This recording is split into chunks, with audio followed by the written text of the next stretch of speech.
प्रतापराव आपल्या फौजपागेसह उमराणीजवळ करीत होते. मिरजे मार्गे त्यांनी फारशी उसंत न घेता उमराणी गाठली. बेहलोल खानच्या छावणीची सर्व माहिती प्रतापरावांना मिळत होती. बेहलोल खानचा तळ उमराणी नजीक पडला होता. खानाच्या छावणीपासून थोड्या अंतरावर एक तलाव होता. तेच पाणी छावणीसाठी घेतले जाई. खान जादा फौजेची वाट पाहत तळ देऊन बसला होता. प्रतापरावांनी अत्यंत सावधपणे खानाच्या छावणीची नाकेबंदी केली. रात्रीच्या वेळी छावणी पुरी वेढली. तलावाचा कब्जा घेतला. पहाटेच्या वेळी पाण्यासाठी जेव्हा खानाचे लोक तलावावर आले तेव्हा त्यांना शत्रू उभा टाकलेला दिसला. खानाच्या छावणीत एकच धावपळ उडाली. वाट शोधावी तिकडे शत्रू दिसत होता. ऊन वाढत होते. मरू घातलेल्या जनावरांवर नजर ठेवून वृक्षांच्या शेंड्यावर गिधाडे बसावी तसा चारी बाजूंना शत्रू शांतपणे बसून होता. संतप्त खानाला काही सुचत नव्हते. भर उन्हाळ्यात वाढत्या उन्हाने तो तगमगत होता. पाण्याविना छावणी कासावीस बनली होती. खानाने वेढा फोडायचा ठरवला. हत्तीवर बसून तो आपल्या दळासह छावणीबाहेर पडला. दिन दिन म्हणत आवेशाने पठाण पुढे सरकत होते. रणवेश केलेला संतप्त बेहलोल खान तलवार पुढे करून हौद्यात डुलत होता. आपल्या शब्दांनी आपल्या सैन्याचा जोश वाढवित होता. अचानक साऱ्या सैन्यांवर स्तब्धता पसरली. गर्जना लुप्त झाला. बुद्धिबळाची प्यादी मांडावी तशा समोरच्या टेकडीवर काळ्या आकृती दिसत होत्या. नजर फिरवावी तिकडे तीच रेषा पसरली होती. खानाने आवंढा गिळला. तोच आकाश भेदून हर हर महादेवची गर्जना उठली. गारांचा पाऊस कोसळावा तसा टापांचा खडखडाट उठला आणि पहिली मराठ्यांची लाट खानाच्या सैन्यावर येऊन आदळली. खानानेही तर्फेची लढाई सुरू केली. पण मराठ्यांच्या वाढत्या बळापुढे त्यांचे काही चालेना.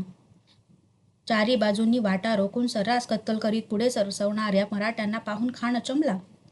त्यातच खानाचा बर्की नावाचा सरदार दीपाजी राऊतने ठार केला.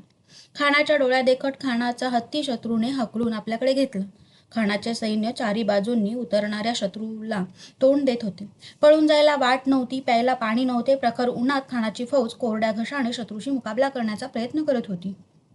सूर्य मावळला. खानाच्या सैन्याला थोडा विसावा मिळाला. खानाचे अनेक चांगले सरदार कामी आले होते. अर्धी छावणी शत्रूच्या हल्ल्यात होरपळली होती. या संकटातून सुटण्याचा मार्गही दिसत नव्हता. खानाला आपला मृत्यू दिसू लागला. खानाने आपला वकील प्रतापरावांच्याकडे पाठविला. खान शरण आला होता. खानाने अर्जव केली होती. अंतस्थपणे कळवले, आपण तुम्हावरी येत नाही. पातशहाचे हुकुमाने आलो. याऊपरी आपण तुमचा आहे. हर एक व्यक्ती आपण राजियांचा दावा न करी. प्रतापरावांचे मन त्या अर्जवांनी विरघळले. त्यांनी उदार मनाने खानाला क्षमा केली. हातात सापडलेल्या बेहलोल खानला प्रतापरावांनी जाऊ दिले. राजे पन्हाळ्यावर होते. राजांनी ही बातमी समजली. आपल्या फौजेच्या पराक्रमावर ते खुश झाले. पण हाती आलेला बेभरवशाचा बेहलोल खान प्रतापरावांनी सोडून दिला हे कळताच राजांना फार दुःख झाले. या कृत्याचा जाब विचारणारी थैली त्यांनी प्रतापरावांना पाठवून दिली. राजांनी प्रतापरावांना विचारले होते, बेहलोल खानास मारून फत्ते करणे अशी आज्ञा आम्ही केली असता त्याला सोडून का दिले? सला काय निमित्त केला? पावसाच्या सुरुवातीचे दिवस. आकाश काळ्या ढगांनी आच्छादले होते. गडावर अखंड गारवारा वाहत होता. पावसाची झळ केव्हा बसेल याचा नेम नव्हता. गडावर पावसाळी तजवीज पुरी झाली होती. घरांना झडपाघात लागल्या होत्या. पावसाच्या भीतीने अपुरी राहिलेली घरे केव्हाच पुरी करण्यात आली होती. पाचाडला मासाहेबांची व्यवस्था लावून संभाजीराजेही गडावर आले. शिवाजीराजे पन्हाळ्यावरून येऊन हरिहरेश्वरला गेल्याची बातमी गडावर आली होती. राजे लवकरच गडावर येणार अशी वर्दी आल्याने सारा गड जागरूक बनला होता. दप्तरातून गडबड उडाली होती. 2 प्रहरच्या वेळी संभाजीराजे आपल्या महालात पलंगावर बसले होते. वारंवार त्यांची नजर दाराकडे वळत होती. ज्यांना पाहण्यासाठी संभाजीराजांची नजर उतावीळ झाली होती त्या येसूबाईंना पाहता संभाजीराजांनी दुसरीकडे नजर वळवली. दारी थांबलेल्या येसूबाईंच्या चेहऱ्यावर हसू उमटले. मागे पाहत त्यांनी हाक मारली, बाळराजे लवकर या. त्या हाकेबरोबर संभाजीराजांनी दरवाजाकडे पाहिले. येसूबाईंच्या पाठोपाठ राजाराम धावत येत होते. उंबरा ओलांडून आत येताना राजाराम अडखळले. येसूबाईंनी राजारामांचा हात धरला. संभाजीराजांकडे बोट दाखवीत त्या म्हणाल्या, बाळराजे बघा, तुमचे दादा महाराज आमच्यावर रागावले. त्या शब्दांबरोबर राजारामाची नजर भीतीयुक्त बनली. येसूबाईंचा हात गच्च धरी स्थिर नजरेने ते संभाजीराजांच्याकडे पाहत होते. राजारामांच्या चेहऱ्याकडे पाहताच संभाजीराजे हसले. राजाराम धावला. राजारामला संभाजीराजे पलंगावर उचलून घेत असता राजारामाने विचारले, दादा महाराज खलच तुम्ही लागावला. राजारामला जवळ घे संभाजीराजे म्हणाले, नाही बाळराजे, आम्ही तुमच्यावर मुळीच रागावलो नाही. तुमची वहिनी वाईट आहे. राजारामाने येसूबाईंकडे हसून पाहिले आणि डोळे बारीक करीत ते म्हणाले, वहिनी वाईट? भाऊ शोभला खरे. येसूबाई हसू लपवीत म्हणाल्या, एवढ्या शिताफीनं थोरल्या आईसाहेबांच्या महालातून सोडवून आणलं आणि वर मी वाईट? ठीक आहे, आम्ही आता बोलणारच नाही. राजारामांचा चेहरा रडवा बनला. ते पाहून पलंगावर ओनवे होत येसूबाईंनी राजारामाने विचारले, मग खरं सांगा, तुम्हाला कोण आवडतं, मी का हे? राजारामाने एकवार दोघांकडे पाहिले आणि हसत वहिनींकडे बोट दाखवीत झेपावत ते म्हणाले, तुम्ही. येसूबाई मोठ्याने हसल्या. त्यांनी झेपावणाऱ्या राजारामांना जवळ ओढले. पण संभाजीराजांनी राजारामांना सोडले नव्हते. येसूबाईंचा चेहरा संभाजीराजांच्या नजीक आला होता. येसूबाईंची नजर वर केली. संभाजीराजांचे भावनाविवश डोळे त्यांच्यावर खिळले होते. उष्ण श्वास गालावर जाणवत होता. त्या नजरेने घायल झालेल्या येसूबाई कुजबुजल्या. सोडा ना. संभाजीराजांनी राजारामांना सोडले आणि निश्वास टाकला. राजारामांना मिठीत घेऊन उभ्या राहत येसूबाई राजारामांना म्हणाल्या, तुमचे दादा महाराज अगदी वाईट आहेत हो ना? दादा महाराज वाईट आहेत, राजारामांनी निर्वाळा दिला.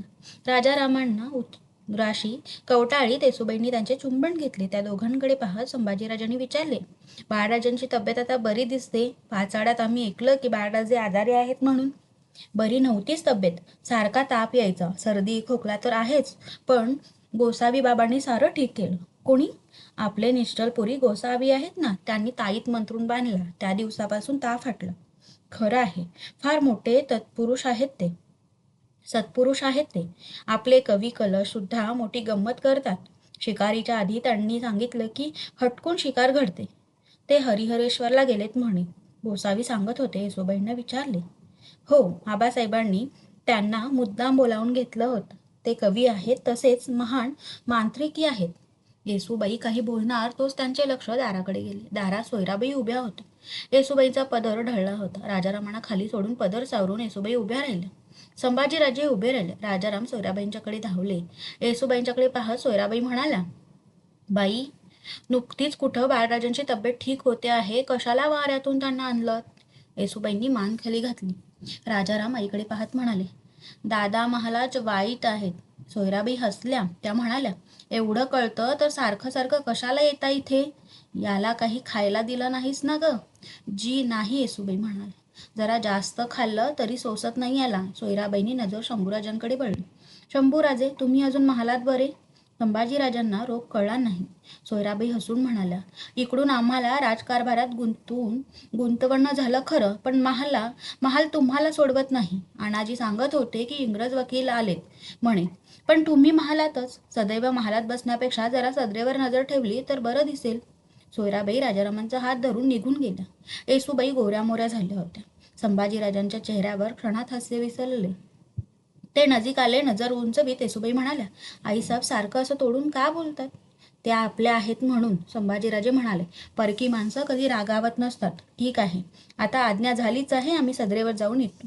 संभाजीराजे महालाबाहेर पडून राजसदरेवर पावले टाकीत होते. मस्तकावरून मागे परतविलेले केस गौरवर्ण, मजबूत पिळदार अंगलट असे संभाजीराजे राजसदरेवर पोहोचले. राजसदरेवर आणाजी काहीतरी वाचित होते. शेजारी बाळाजी उभे होते. संभाजीराजांना येताना पाहताच बाळाजी मागे सरले. त्यांनी मुजरा केला. आणाजी गडबडीने उठले. त्यांनी बाळाजींचे अनुकरण केले. संभाजीराजांची उमर अवधी 16 वर्षाची. गालावर नुकतीच कुठे कोवळ्या दाढीची सावली तरळू लागलेली, पण नजरेतील जरब विलक्षण प्रभावी. तिला नजर देणे कठीण. ती नजर पाहताच राजांच्या नजरेची आठवण व्हायची. संभाजीराजांच्या चेहऱ्यावर स्मित विलसत होते. मुजऱ्याचा स्वीकार करीत राजसदरेच्या खाशा बैठकीवर बसत संभाजीराजांनी विचारले, आणाजी, काय वाचित होतात? हातातले पत्र बाळाजींकडे परत देऊन आणाजी म्हणाले, पन्हाळ्यावरून थैली आली होती. का, काही गडबड? नाही, क्षेम समाचाराची. आणाजी थंडपणे म्हणाले, आबासाहेबांची काही बातमी? राजे 1-2 दिवसात गडावर यावेत. पत्र आलं? नाही, आम्ही मिळूनच पन्हाळ्याहून आलो होतो ना. राजे तीर्थस्नानाला गेले, आम्ही गडावर आलो. त्याच वेळी सांगितलं होतं. तुम्ही आबासाहेबांच्या विश्वासातली माणसं. तुमचं भाग्य मोठं. युवराजांनी मनात आणलं तर तो विश्वास युवराजांनाही संपादन करता येईल. पाहू, जमलं तर. इंग्रज वकील गडावर आलेत असं आम्ही ऐकलं. गडावर नव्हे, गडाखाली आलेत. मग त्यांना बोलावून घ्या, आम्ही त्यांची भेट घेऊ. गैरसमज न व्हावा, पण त्यांना राजांनी न भेटणं हेच उत्तम. कारण? नजर वळवी संभाजीराजांनी विचारले. कारण आलेला वकील मुत्सदी आहे. तो साध्या हेतूने आलेला नाही अशा माणसाला भेटणं. आम्हाला माहीत आहे, यापूर्वी अशा अनेक व्यापाऱ्यांना आम्ही भेटलो आहोत. ते व्यापारी होते, हा वकील आहे. तिथं उतावीळपणा? आनाजी, संभाजीराजे उद्गारले. आम्ही युवराज आहोत. आबासाहेबांनी आम्हाला राज्यकारभार सांगितला आहे. आमचं वय म्हणाल तर रोहिडेश्वराच्या वेळी आबासाहेब आमच्यापेक्षाही लहान होते. राजांची गोष्ट? मोरोपंत चाचरले. का? ते का आकाशातून पडले? राजे अनाजी उद्गारले. भाणावरेत संभाजीराजे म्हणाले, ठीक आहे, आम्ही थोडे जास्तच बोललो असू. अनाजी, इंग्रज वकिलाला उद्या गडावर बोलवून घ्या, आम्ही त्यांना भेटू. आमच्या हातून काही गफलत झाली तर ती सावरून घ्यायला आबासाहेब समर्थ आहेत, त्याची चिंता करू नका. युवराजांनी निर्णय केल्यानंतर आम्ही काय करणार? तथापि राहवत नाही म्हणून सांगावंसं वाटतं. बोला अनाजी. इंग्रज वकील राजापूरची नुकसान भरपाई मागण्यासाठी येत नाही. प्रतापरावांनी हुबळीची वखार लुटली आहे, त्यामुळे इंग्रज मनातून नाराज झाले आहेत. हा वकील तो मुद्दा काढल्याशिवाय राहणार नाही. ठीक, आम्ही विचार करू. एकदम संभाजीराजांनी विचारले. आमचे कोंडाजी फर्जंद आले नाहीत? जी नाही, त्यांना पन्हाळ्यावरच ठेवलं आहे. आमचे कोंडाजी खरे बहादर. अवघ्या 60 त्यांनी गड काबीज केला. त्यांनी दरवाजे उघडल्यानंतरच तुम्ही गडात प्रवेश केलात ना? अनाजींच्या कपाळी सूक्ष्म आटी पडली. ते शांतपणे म्हणाले, किल्ल्यात जाण्या इतकंच त्यांची वाट शोधणं हेही महत्वाचं असतं राजे. संभाजीराजे हसत अनाजींवर नजर रोखीत म्हणाले, अनाजी, पण मृत्यूला सामोरे जावं लागलं ते गडावर जाणाऱ्यांनाच. कवी कलशांकडे शिकण्याजोगं भरपूर आहे, आम्ही तिकडे जातो. संभाजी सदर उतरतले. सदरेची ताणावलेली अंगे क्षणभर सेल झाली. तो संभाजीराजे वळले. अनाजी, उद्या इंग्रज वकिलाला जरूर बोलावून घ्या. संभाजीराजे दिसेनासे होईपर्यंत सारे त्यांच्या पाठमोऱ्या आकृतीकडे पाहत होते. ते दिसेनासे होताच मोरोपंत निश्वास सोडून म्हणाले, राजांची भीती वाटत नाही, पण युवराजांची भीती फार वाटते. अचूक हेरतात, अचानक वर्मी घाव घालतात, अगदी शांतपणे. शिकारी आहेत ना, अनाजी म्हणाले, पण उद्याची वकिलाची भेट वाटते तेवढी सोपी नाही. बाळाजी, तुम्ही आज गडाखाली जा आणि त्या वकिलाला गडावर घेऊन या. दुसऱ्या दिवशी सकाळी इंग्रज वकील टॉमस निकल्स आपल्या दुभाषा श्यामजी यासह गडावर आला. चिटणीसांनी निकल्सचे स्वागत केले. त्यांना सदरेवर बसवले. संभाजीराजांना वर्दी पाठवली. निकल्सच्या पायात मोजे होते, पायात तंगविदार होती, कमरेपर्यंत आलेला चुनीदार घोळदार पूर्ण भायांचा गरम अंगरखा होता. गळेबंदावर सुरकुती रेशमी कपड्याचे वलय शोभत होते. निकल्स रापलेला तांबूस गोरा उंच सडपातळ अंगलटीचा होता. त्याचे घारे हसरे डोळे राजसदर निरखित होते. मांडीवर घेतलेल्या टोपीशी हाताने चाळा करीत तो सर्वत्र पाहत होता. चिटणीसांनी विचारले, वकील साहेबांचा मुक्काम किती? राजांची भेट झाली की निकल्स साहेब माघारी जातील, श्यामजींनी सांगितले. आपला मुलूक? चिटणीसांनी विचारले. इंग्लंड. मुलूक मोठा आहे? प्रश्न समजताच निकल्स हसला. आपल्या इतका मोठा नाही. मग आपल्या जवळ केवढं दळ आहे? समोरच्या झाडाकडे बोट दाखवीत निकल्सने विचारले. त्या झाडाला पानं किती आहेत सांगता येईल? त्या उत्तराने चिटणीस स्वरमले. ते विषय बदलणार तोच निकल्सने सांगितले. मलाही त्या प्रश्नाचं उत्तर माहीत नाही. चिटणीस आदबीने उभे राहिले, पुटपुटले. युवराज? निकल्स उठून उभा राहील. संभाजीराजे सदरेवर आले. निकल्सच्या अभिवादनाचा स्वीकार करून राजांनी निकल्सच्या बैठक दाखवली. दोघे बसले.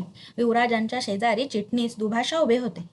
निकल्सच्या शेजारी त्यांचा दुभाषा होता. संभाजीराजे म्हणाले, साहेब, तुम्ही महाराजांच्या भेटीसाठी आलात, पण महाराज इथं नसल्यानं आपल्याला थांबावं लागलं. आपली हरकत होते, याबद्दल आम्ही दिलगीर आहोत. आपल्या कामाबाबत आम्हाला काही मदत करता आली तर आम्हाला आनंद वाटेल. निकल्स आशेने पुढे आला. राजापूरच्या लुटीची नुकसान भरपाई मिळण्याची त्याने विनंती केली. तसेच हुबळीच्या लुटीबद्दल कंपनी सरकारची इतराजी त्याने सांगितली.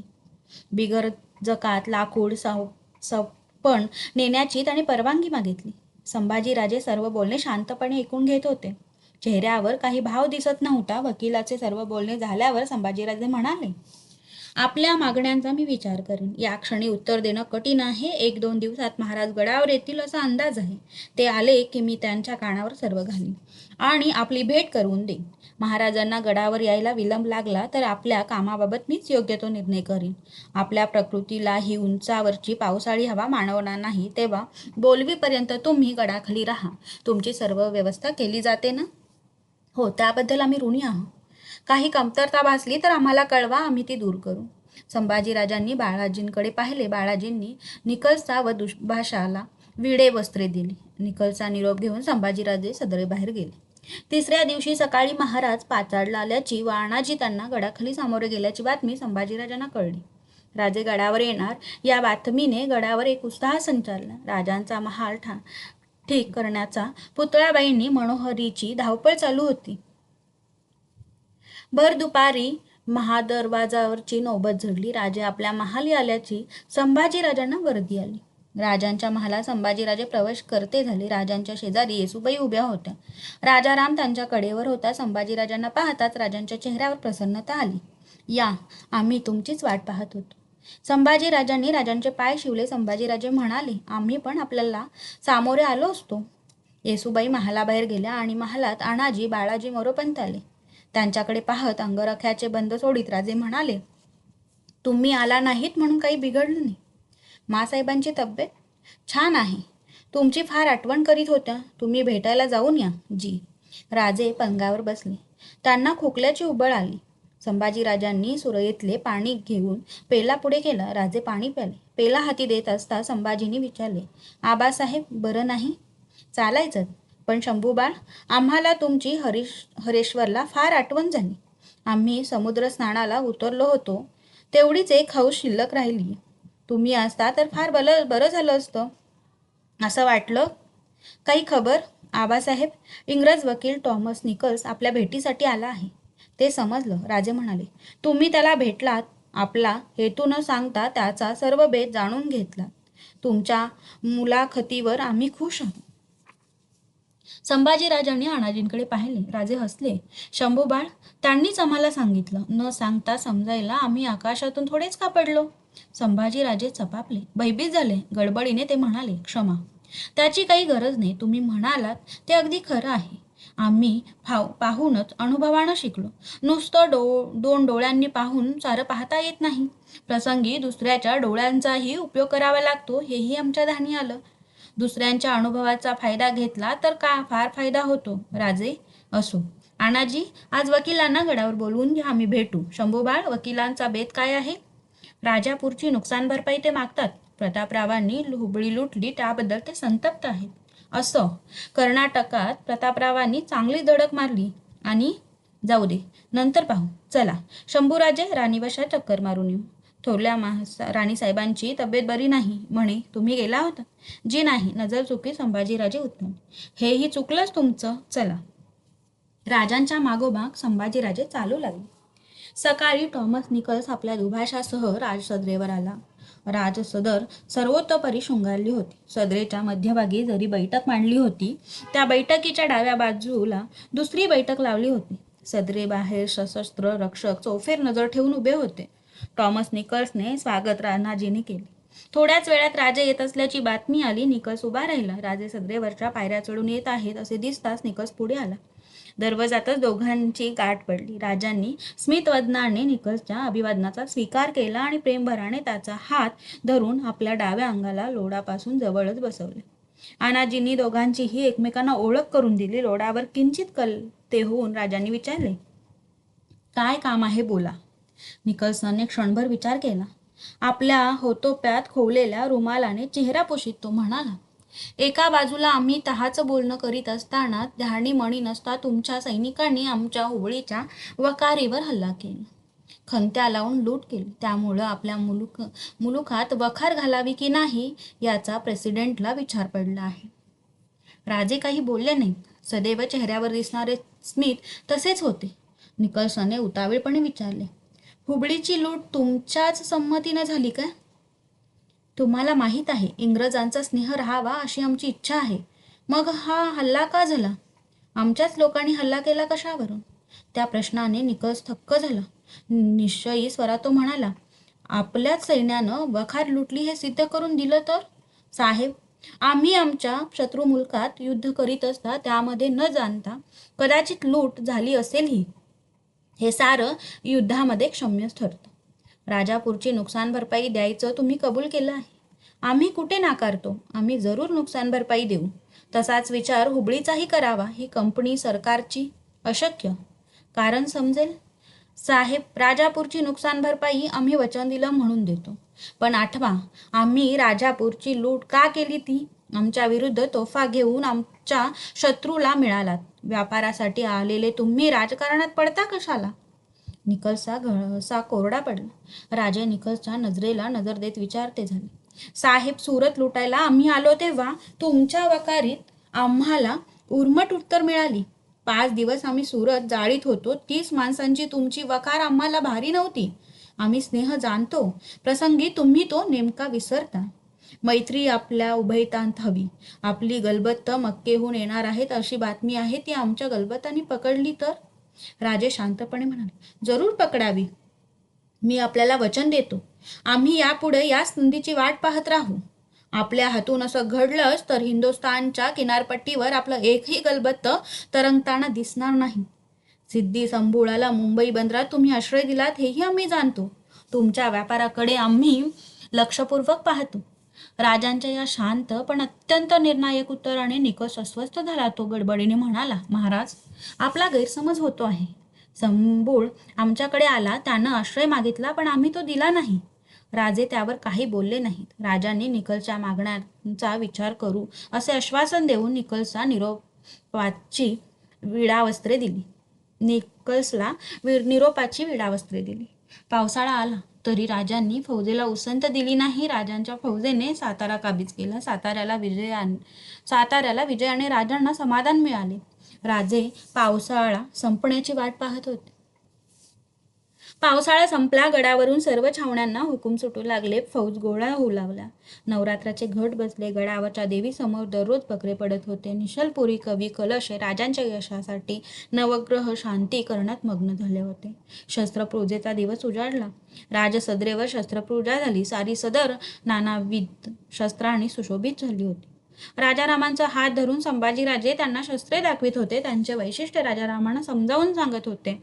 राजसदरेवर पूजेला लावलेल्या हत्यारात अनेक नामांकित शस्त्रेही होती. त्यात बगदार, फिरंग, सैफ, जमदाड, गुप्ती, पट्टा, कट्यारी, भाले, बरचा, वाघनक अशी नानाविध शस्त्रे होती. अनेक तलवारींच्या मुठी आपल्या देखणेपणाने लक्ष वेधून घेत होते. राजारामांना सर्व दाखवी संभाजीराजे खास बैठकीजवळ आले. लोडगिरद्याच्या बैठकीवर राजांची खास शस्त्रास्त्रे ठेवली होती. त्यात राजारामांची, संभाजीराजांची ढाल तलवारीही होती. संभाजीराजे छोट्या तलवारीकडे बोट दाखवीत म्हणाले, बाळराजे, ती पहा तुमची तलवार. पण राजारामांचे लक्ष रत्नजडित मुठीच्या तलवारीकडे खिळले होते. त्या तलवारीचे पाते तळपट होते. शेजारीच तांबड्या मखमलीचे रत्नजडित म्यान उभे होते. संभाजीराजे हसले, म्हणाले, बाळराजे, ती तलवार मिर्झाराजांनी आबासाहेबांना दिली आणि ते वाघनक बघा. आबासाहेबांनी तेच वाघनक अफजलवर चालवलं.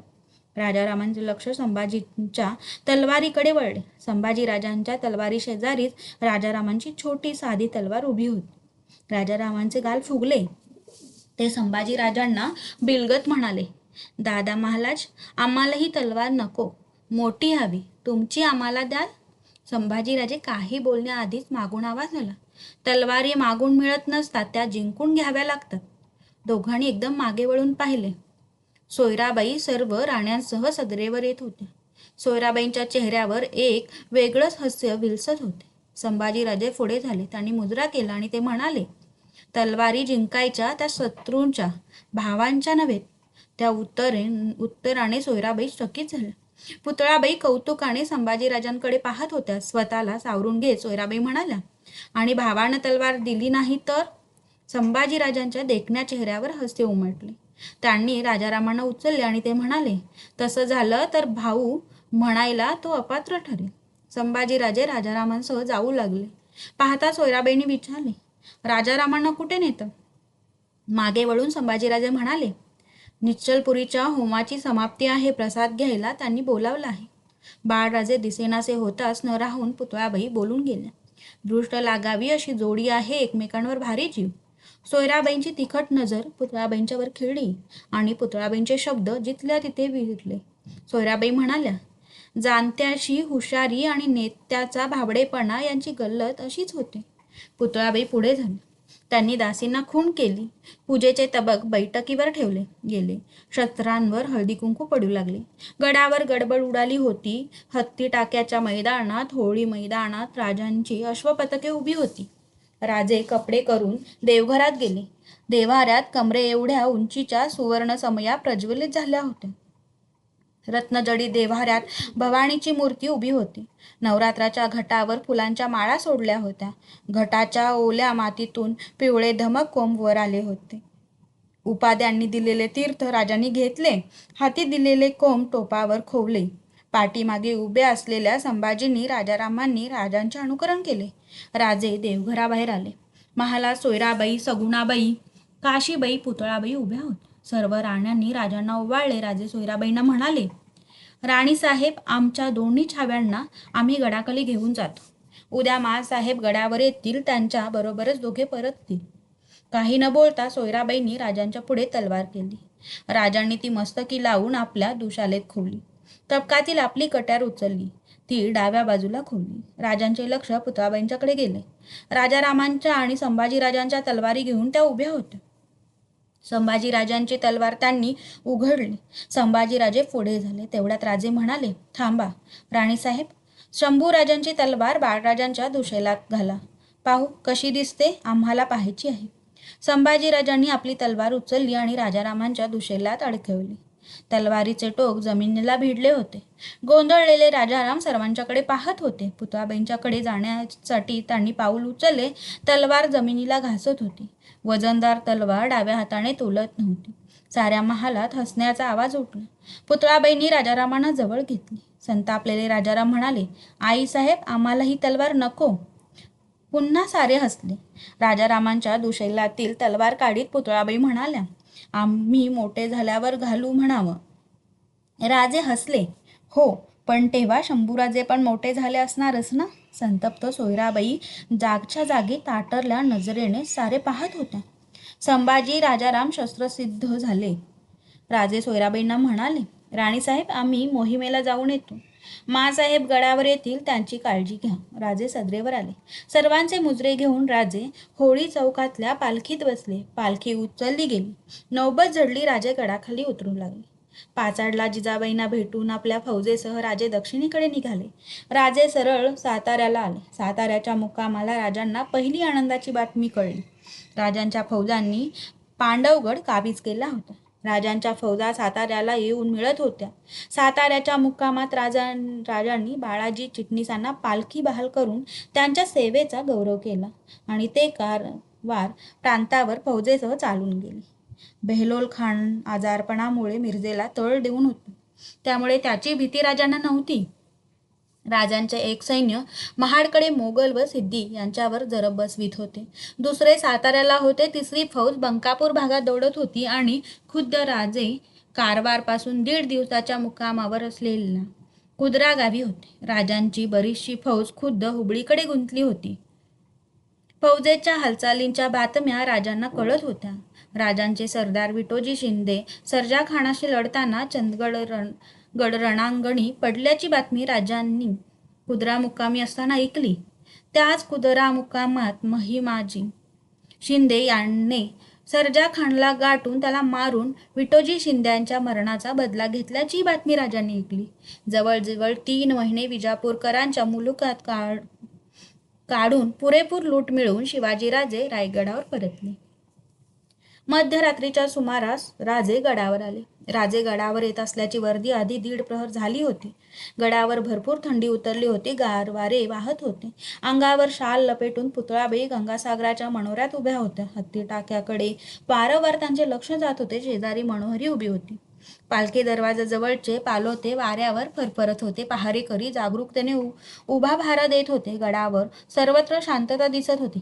बाजारपेठ, होळी चौक, बालेकिल्ल्याच्या तटानजीक असलेले चौकी पहारे त्यांच्या जळत्या मशालींची जागा सोडली तर गड कसा अगदी शांत होता ते गूढरम्य वातावरण पाहत असता मनोहरी म्हणाली, राणीसाहेब, पुतळाबाईंनी नजर फिरवली. गडावरच्या रस्त्यावर पालोते दिसू लागले. 5-50 पालोते होळी चौकाकडे चालत होते. पुतळाबाई वळत म्हणाल्या, म्हणून तू पुढे हो. थोरल्या राणीसाहेबांना वर्दी देऊन खाशा महालात चल, तोवर मी आलेच. पुतळाबाई मनोहरीसह 7 महालात आल्या. पुतळाबाई आपल्या महालाकडे वळल्या आणि मनोहरी सोयराबाईंना वर्दी देण्यासाठी धावली. राजे आपल्या महालापाशी आले. बरोबर आणाजी, मोरोपंत, बाळाजी ही मंडळी होती. बाहेर थंडी असूनही राजांचा चेहरा घामाने डवरला होता. श्वास जड भासत होता. महालाच्या दरवाजाशी सर्वांना निरोप देत राजे म्हणाले, आता आम्ही विश्रांती घेतो, सकाळी भेटू. साऱ्यांनी मुजरे केले. राजे महालात आले. महालात कोणी नसेल या समजुतीने राजे उद्गारले, जगदंब. आणि त्याच वेळी मनोहरी पुढे झाली. राजांनी आपला जिरेटोप मनोहरीच्या हाती दिला. म्हणू, थोरल्या राणीसाहेब, त्यांची तब्येत बरी नाही. काय होतंय? डोकं दुखतं. आणि मासाहेब? पुतळाबाई महालात प्रवेश करीत म्हणाल्या, त्यांना झोप लागली होती, उठवलं नाही. बरं केलं, म्हणत राजे मंचकावर बसले. पुतळाबाई पुढे झाल्या. अधीरपणे त्यांनी विचारले, बरं नाही का? हा, थोडा ज्वर असावंसं वाटतं. होईल कमी. मग अपरात्री चालत कशाला यायचं पालखीतून? राणीसाहेब, पाचाडला राहावंसं वाटते ना? आम्ही तसेच आलो. आग्र्याहून आल्यापासून जरा दगदग वाढली की शरीर असं थकतं. कपडे उतरवावेत. राजे उभे राहिले. तलवार दुशाला उतरवला गेला. राजांनी आपले कपडे बदलले आणि ते पलंगावर पडले. वैद्यांना बोलवू दे ना? पुतळाबाईंनी विचारले. नको, मध्यरात्र उलटून गेली, आता सकाळी पाहू.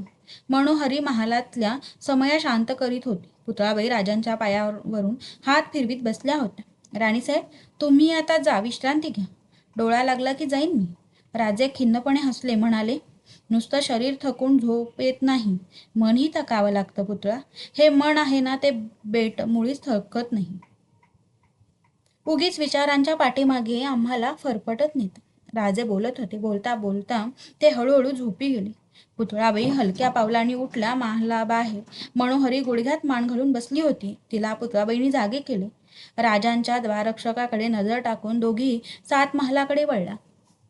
4 दिवसात राजांच्या प्रकृतीला आराम वाटला. राजे हिंडू फिरू लागले. या विश्रांतीच्या काळात राजे कारवार प्रांतातून आणि इतर भागातून आलेल्या लुटीचा तपशील पाहत होते. सायंकाळच्या वेळी राजे जगदीश्वर दर्शनासाठी जायला निघाले असता मोरोपंत महालात आले. महाराज, नाशकाहून थैली आली आहे. कोणाची? आपले उपाध्याय अनंत भट्ट कावळे यांची. राजांनी हात जोडले. ते म्हणाले, क्षेम आहे ना? जी. काशीचे विद्वान पंडित गागाभट आपल्या भेटीसाठी गडाची वाटचाल करीत आहेत, असं त्यांनी कळवलं आहे. गागाभट म्हणजे साक्षात वेदो नारायण असा त्यांचा लौकिक आहे. आमचं भाग्य मोठं म्हणून या माणसांचं दर्शन घडतं मोरोपंत. गागाभटांच्या स्वागतासाठी आमचे राजपुरोहित लवाजमानिशी नाशकाला रवाना करा. त्यांना उचित सन्मानानं गडावर घेऊन यायची व्यवस्था करा. गागाभट्टांच्यासाठी पालखी लवाजमा नाशकाला रवाना झाला. गागाभट्टांच्या स्वागतात उणीव राहू नये म्हणून राजे जातीने लक्ष देत होते. जगदीश्वर प्रसादाच्या वाटेवर उठणाऱ्या नवीन घरापैकी एक सुबक घर राजाने गागाभट्टांच्या वास्तव्याकरता नियोजित केलं. गागाभट्टांच्या आगमनाने वार्तेने निश्चलपुरींना सुरुवातीला काही वाटले नाही. पंडितांचा, साधुसंतांचा राजांच्याकडून सदैव गौरव होतो हे सर्वांना माहीत होते. पण गागाभट्टांच्या स्वागताची वाढती तयारी पाहून निश्चलपुरी थोडे अस्वस्थ झाले. एके दिवशी गागाभट्ट महाड शेजारी आल्याची बातमी गडावर आली. दुसऱ्या दिवशी राजे गडाखाली संभाजीराजांसह उतरले. गडाच्या खाली रायगडवाडीनजीक वसविलेल्या नव्या पेठेला लागून राजांनी शाही शामियाना उभारला होता. गागाभट नजीक आलेले कळताच राजे आपल्या मंत्र्यांसह सामोरे गेले. राजांना येताना पाहून गागाभट्ट पालखीतून उतरले. किंचित स्थूल देहाचे, गौरवर्णाचे गागाभट्ट राजांकडे पाहत होते. त्यांनी मस्तकी जरी कशीदा काढलेला पिवळा रुमाल बांधलेला होता. पांढरे शुभ्र लाल रेशमी काठी धोतर ते नेसले होते. पायात खडावा, अंगावर लाल जरी काम असलेली शाल त्यांनी लपेटली होती. रुंद कपाळावर शिवगंध रेखाटले होते. त्यांच्या विशाल काळ्या नेत्रात अधिकाराची निशाणी जाणवत होती. गळा व हात यावर भस्माचे पट्टे, मनगटावर विभूती, रुद्राक्षमाळा आणि शाल सावरण्यासाठी खांद्यावर विसावलेल्या हातांच्या लांबसडक बोटात बृहस्पतीची खूण सांगणारी पुष्कराजाची अंगठी व दुसऱ्या बोटात सुवर्ण पवित्र लक्ष वेधून घेत होते. खडावांच्या पावलांनी 4 पावले ते चालले आणि त्यांचा उजवा हात नतमस्तक राजांच्या वर थबकला. ओठ आशीर्वाद बोलत होते.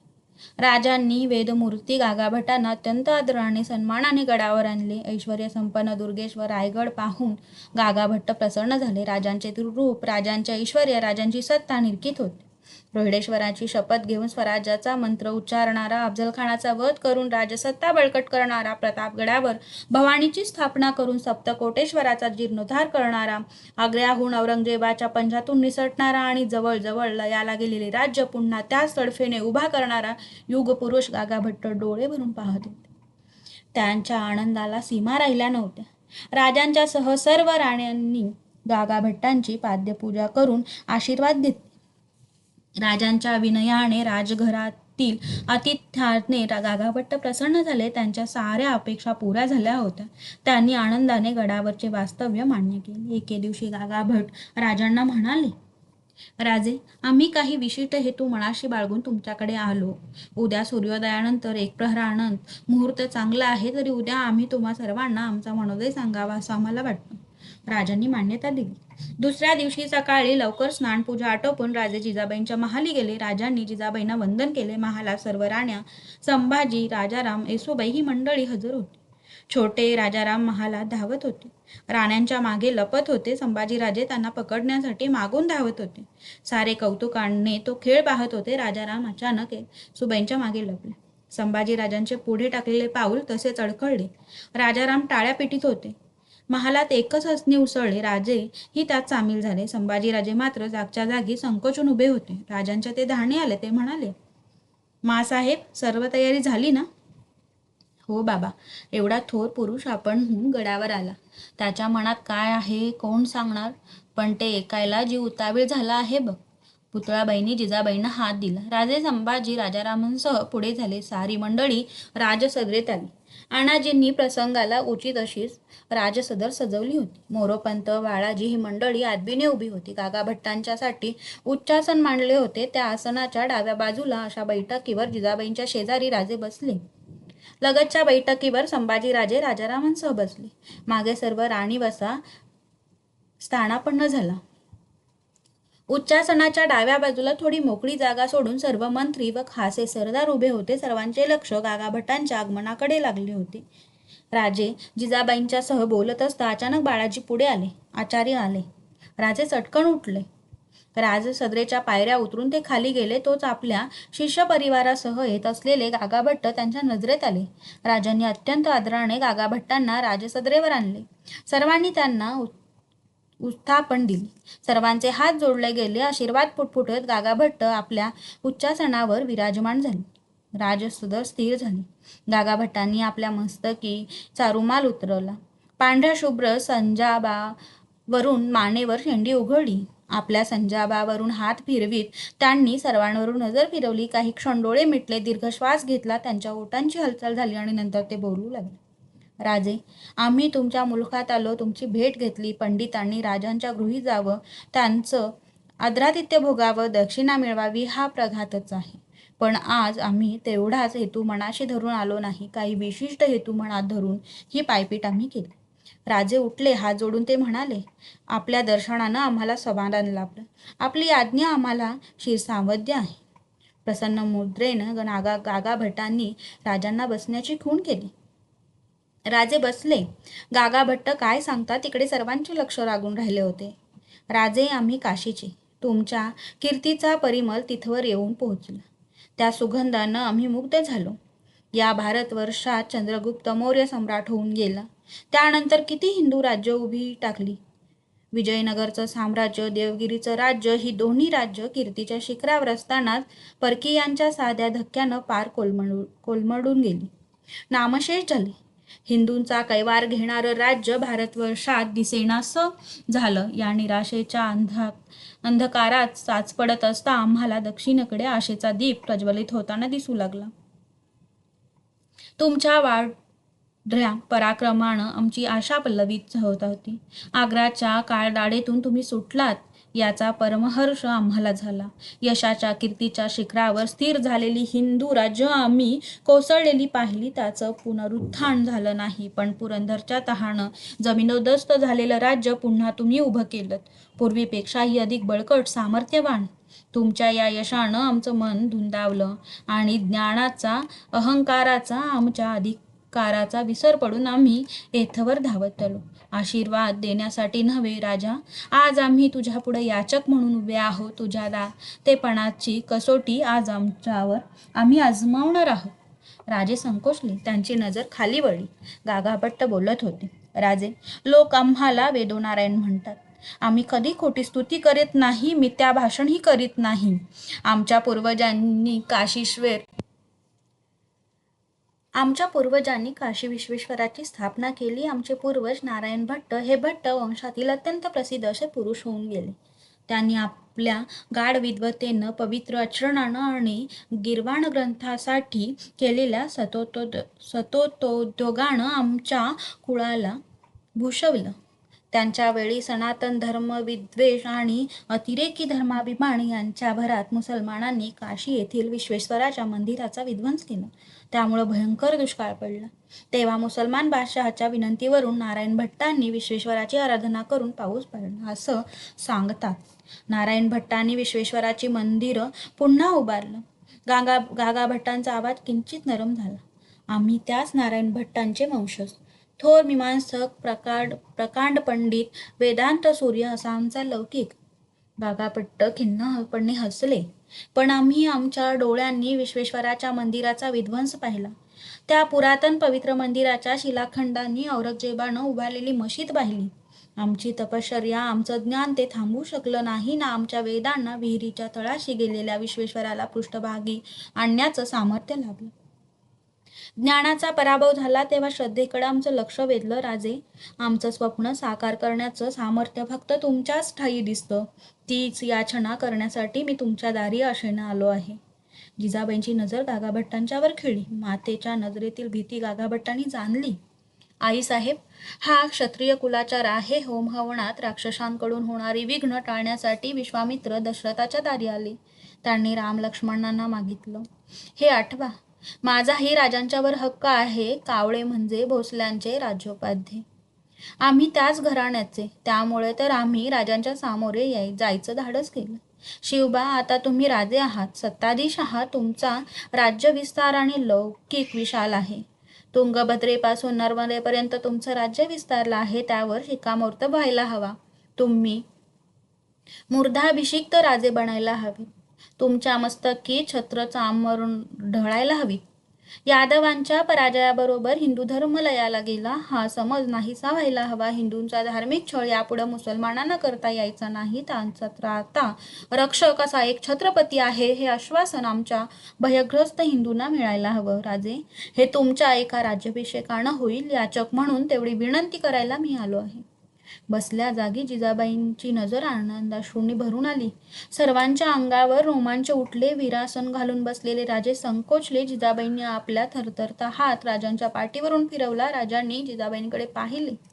आपले अश्रू टिपीत जिजाबाईंनी होकारार्थी मान हलवली. राजांनी मंत्र्यांच्याकडे पाहिले. अण्णाजी म्हणाले, वेदोनारायण आमचंच मनोगत बोलून गेले. आनंदित झालेले गागाभट्ट राजांना म्हणाले, बोला राजे, तुमचा होकार ऐकण्यास जी उतावीळ आहे. राजे उभे राहिले. आजवर आम्ही धर्माज्ञा कधीही ओलांडली नाही. आपली इच्छा आम्ही धर्माज्ञा मानतो. राजे, तुमच्या वचनानं आम्ही तृप्त झालो. एक विनंती आहे. बोला राजे. हे कार्य आपल्या शुभहस्ताने, शुभाशीर्वादाने. आशीर्वादाचा हात उंचावीत आनंदभरीत झालेले गागाभट्ट म्हणाले, राजे, हे तर परमपवित्र कर्तव्य. ते करण्यात आम्हालाही धन्यता वाटेल. मोरोपंत. राजे मोरोपंतांकडे वळले. समर्थांना ही हकीकत कळवा. त्यांचे आशीर्वाद मागा. तसंच तातडीनं नाशकाला आमचे कुलगुरू अनंत भट्ट यांना पालखी पाठवून बोलावून घ्या. वेदोनारायण व कुलगुरू अनंत देव मिळून याबाबत सर्वतोपरी विचार करतील. आशीर्वाद घेऊन गागाभट्ट आपल्या निवासस्थानी गेले. एक अद्भुत चैतन्य गडावर अवतरले. राज्याभिषेकाच्या कल्पनेने साऱ्या गडाचा रंग बदलला होता. गडाच्या प्रत्येक घरट्यात त्याची चर्चा चालू होती. काहींना याचा आनंद वाटत होता, तर निशलपुरीसारख्या मंत्रिकांना शुभापेक्षा अशुभाचाच वास अधिक येत होता. राजपुरोहित बाळभट्ट कावळे अनंत भट्टांना आणण्यासाठी नाशकाला रवाना झाले होते. साऱ्यांचे लक्ष अनंत भट्टांच्या आगमनाकडे लागून राहिले होते. गागा भट्ट शांतपणे राज्याभिषेकाचा विचार करण्यातच मग्न झाले होते. अनंत भट्ट रायगडी दाखल झाले होते. त्यांच्याबरोबर अनेक विद्वान ब्राह्मण आले होते. त्यांनी गागा भट्टांची भेट घेतली. राजसद्रेवला धर्मसभेचं स्वरूप प्राप्त झालं. गागा भट्टांनी राज्याभिषेकाचा प्रस्ताव समोर ठेवला. अनंतदेव भट्ट गागा भट्टांचे गुरुबंधू सोयरे. राज्याभिषेकाची कल्पना, त्याची आवश्यकता अनंत भट्टांनाही पटली. ते म्हणाले, आपण म्हणता तसा राज्याभिषेक झाला तर ते आम्हाला इष्टच वाटतं. गागा भट्ट हसून म्हणाले, बोला, संकोच न करता. आमच्या जागेचा, अधिकाराचा अथवा ज्ञानाचा गंड न बाळगता मोकळेपणाने बोला. त्या आश्वासनाने निर्भय झालेले अनंत भट्ट म्हणाले, राजांचा अभिषेक होतो याचा आम्हाला आनंद आहे, पण राजांचा हा मूर्धाभिषेक सर्वतोपरी निर्दोष असावा असं आम्हाला वाटतं. दोष कसला? साऱ्यांचे लक्ष अनंत भट्टांकडे लागले होते. राजसभेत हजर असलेले खुद्द राजे शांतपणे ऐकत होते.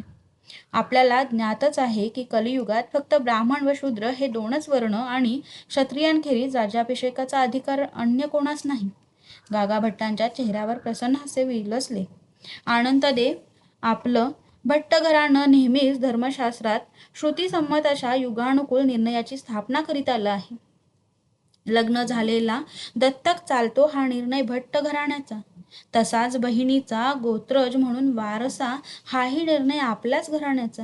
तुमची शंका योग्य आहे, पण सर्व राजपूत क्षत्रिय, राष्ट्रकूट, यादव यांच्या राजवटी या कलियुगाच्या आणि क्षत्रिय म्हणून कलियुगात क्षत्रिय आहेत असं आमचं मत आहे. आणि राजे शिसोदिया कुलात्पन्न, मुळात क्षत्रिय असूनही मागाहून ब्राह्मण झालेल्या महान सूक्तद्रष्ट्या विश्वामित्राच्या कौशिक गोत्राचे ते आहेत. पण संस्कार लोपाचं काय? संस्कार लोप झाला असला तरी तो देशकाल विप्लवामुळे आहे. त्यासाठी प्रायश्चित्त घेऊन संस्कारारंभ करता येतात. अनंत भट्ट त्या उत्तराने समाधान पावले. शिवाजी महाराजांचा व्रतबंध झाला नव्हता. हा मुख्य संस्कार झाला नसल्याने कुल क्षत्रिय असले तरी ते संस्कार भावाने शूद्र झाले होते. राज्याभिषेकापूर्वी मौजीबंधन केल्यास देशकालविप्लवाने जडलेला दोष नाहीसा होईल. या गागा भट्टांचा विचार अनंतदेवांना पटला. एकच शंका शिल्लक राहिली होती, ती अनंतदेवांनी बोलून दाखवली. राजांनी आजवर अनेक युद्ध केली, त्यामध्ये कदाचित राजांच्या हातून ब्रह्महत्याही घडली असेल आणि त्याला तर धर्मात शुद्धी नाही असं कोण म्हणतं? गागा भट्ट निश्चयपूर्वक म्हणाले, आम्ही सांगतो. तूलदाना व्यतिरिक्त तुला पुरुषदानानं हा दोष नाहीसा होतो. हे खुद्द आमचे आजोबा विख्यात नारायण भट्ट यांनी सशास्त्र सिद्ध केलं आहे. गागा भट्टांनी सर्वांच्या शंका दूर केल्या. राज्याभिषेक निर्दोष बनतो याची अनंत भट्टांना खात्री पडली. राज्याभिषेक निश्चित झाला. अवधी थोडा होता. तेवढ्यात अनेक गोष्टी व्हायच्या होत्या. शेकडो वर्षाच्या कालांतराने या भूमीत घडणाऱ्या राज्याभिषेकासाठी होमहवनादी धर्मविधींची परत मांडणी करायला हवी होती. त्यासाठी गागा भट्टांनी व अनंतदेवांनी अथर्ववेद, गोपब्राह्मण, विष्णू धर्मोत्तर, वशिष्ठ संहिता इत्यादी ग्रंथांच्या आधारे राज्याभिषेक प्रयोगाची स्वतंत्र पोथी तयार करायला सुरुवात केली. राज्याभिषेकाची तयारी सुरू झाली. नद्यांची व सागरांची जले जमवण्यासाठी राजांनी आपले लोक चारी दिशांना पाठवले. सिंहासन घडवण्यास वेळ लागेल म्हणून ते काम आधी चालू केले. गागा भट्टांच्या व अनंत भट्टांच्या सल्ल्याने राज्यातील व दूरवरच्या ब्राह्मणांना निमंत्रणे देऊन निरनिराळ्या वेदांचे व शास्त्रांचे निष्णात पडीक ब्राह्मण मिळवण्यासाठी खटपट सुरू झाली. राज्याभिषेकाची गडबड गडावर सुरू असता राजांचे मन मात्र पन्हाळ्याच्या आसपास रेंगाळत होते. बेहलोल खानने परत उचल घेतली होती. उंबरणीचा तह विसरून तो राजांच्या मुलकात शिरला होता. उसंत मिळताच पन्हाळ्याला जाण्याचे राजांनी ठरवले होते.